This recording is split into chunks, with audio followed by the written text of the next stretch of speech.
Ela era a deusa que os gregos invocavam antes de qualquer grande decisão. Nas encruzilhadas, nas portas das casas, nos limiares entre o conhecido e o desconhecido, sua presença era sentida. Com tochas nas mãos, iluminava o caminho de quem ousava escolher. Seu nome é Hécate, guardiã das passagens, senhora da lua, aquela que vê o que está oculto. Nos vídeos anteriores, contamos a história de Lilith, a que disse não. Depois, Perséfone, a que desceu e renasceu soberana. Hoje, encerramos a trilogia das rainhas do submundo com aquela que caminha entre mundos, que guia quem busca seu caminho, que ilumina a escuridão sem prometer dissipá-la. Se você é novo por aqui, se inscreva em nosso canal e ative o sininho para receber todas as nossas notificações.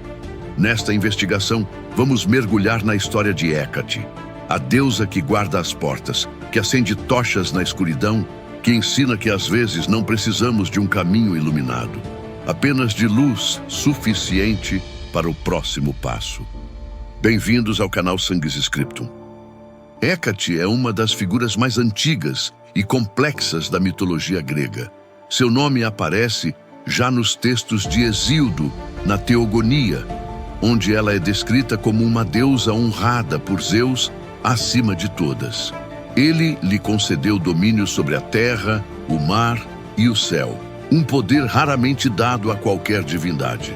Mas Hécate não era uma deusa dos grandes templos ou das celebrações públicas. Seu culto era mais íntimo, mais silencioso. Era invocada nas encruzilhadas, nas portas das casas, nos limiares entre o conhecido e o desconhecido. Era a guardiã das passagens, a que iluminava o caminho com suas tochas, a que via o que estava oculto. O símbolo mais conhecido de Hécate é a encruzilhada.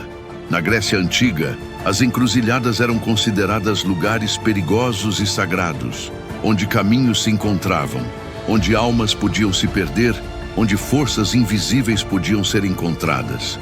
Hécate era a senhora desses lugares.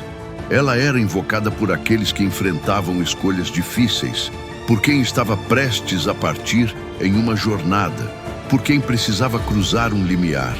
Suas tochas iluminavam o caminho não com a clareza do sol, mas com a luz que revela o suficiente para seguir adiante, sem mostrar tudo. Não era uma deusa que prometia respostas fáceis. Era uma deusa que oferecia coragem para seguir. Uma das características mais marcantes de Hécate é sua representação visual. Em muitas esculturas e relevos antigos, ela aparece com 3 corpos unidos, cada um voltado para uma direção diferente. Em outras representações, especialmente em períodos posteriores, ela é mostrada com 3 cabeças, às vezes humanas, às vezes de animais, cachorro, serpente e cavalo, ou outros animais associados ao mundo selvagem e ao oculto. Essa forma tripla tem significados profundos. Hécate via o passado, o presente e o futuro. Ela guardava os 3 caminhos da encruzilhada. Era invocada no 3º dia do mês, quando sua presença era considerada mais poderosa.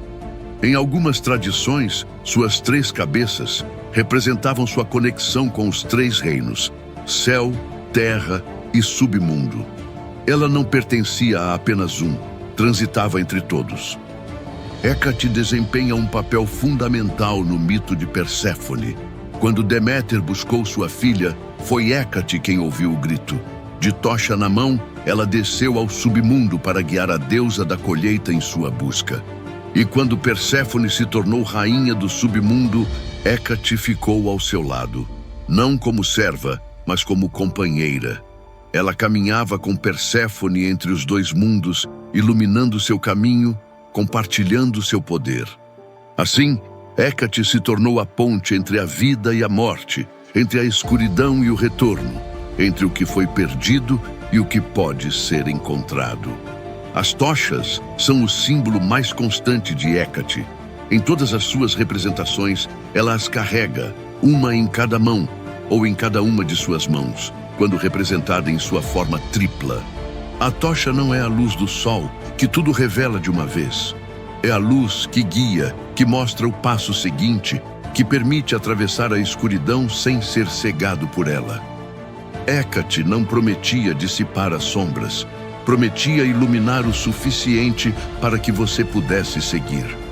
Por isso era invocada nos momentos de transição, nascimentos, mortes, viagens, casamentos, mudanças. Em todos os momentos em que se atravessa um limiar, Hécate estava lá. Na Grécia Antiga, era comum colocar estátuas de Hécate nas portas das casas e nos portões das cidades. Ela guardava os acessos, protegia os lares, afastava o que não deveria entrar. As oferendas a ela eram deixadas nas encruzilhadas: comida, mel, alho, ovos, pequenos presentes para a deusa que vigiava os caminhos. Ela não era apenas protetora dos espaços físicos, mas também das transições espirituais. Era invocada antes de decisões importantes, antes de viagens, antes de qualquer passo em direção ao desconhecido. Hécate era a companheira silenciosa de quem se aventurava além do que era familiar. Com o tempo, a imagem de Hécate foi se transformando. Nos textos gregos antigos, ela era uma deusa reverenciada, poderosa, respeitada. Mas em períodos posteriores, especialmente durante a Idade Média, sua imagem foi associada à bruxaria, ao oculto, ao que se temia. As encruzilhadas, que antes eram lugares sagrados, passaram a ser vistas como locais de perigo e pactos sombrios. Hécate, a guia, tornou-se para alguns a figura temida da magia noturna.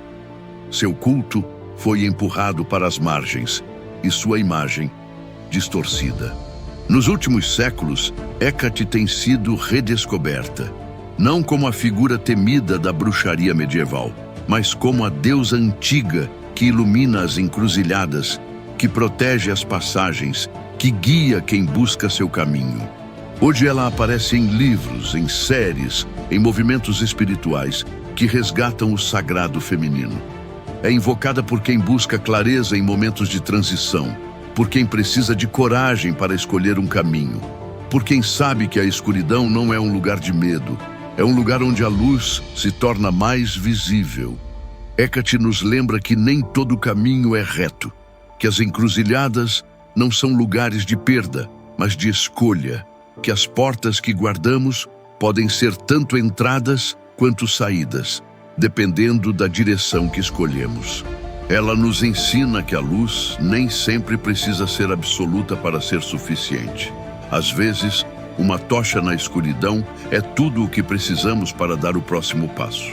E nos lembra que as transições, os momentos entre o que foi e o que será, são sagrados.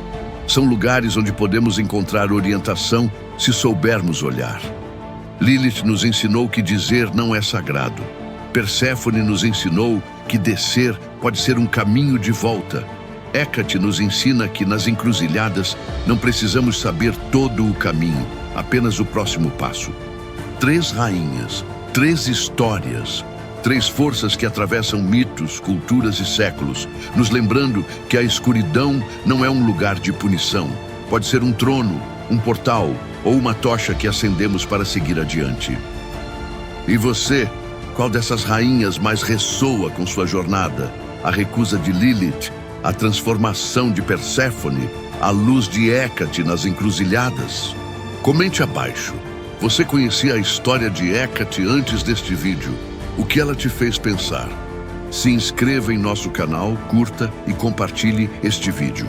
A trilogia das rainhas do submundo se encerra aqui, mas as investigações continuam.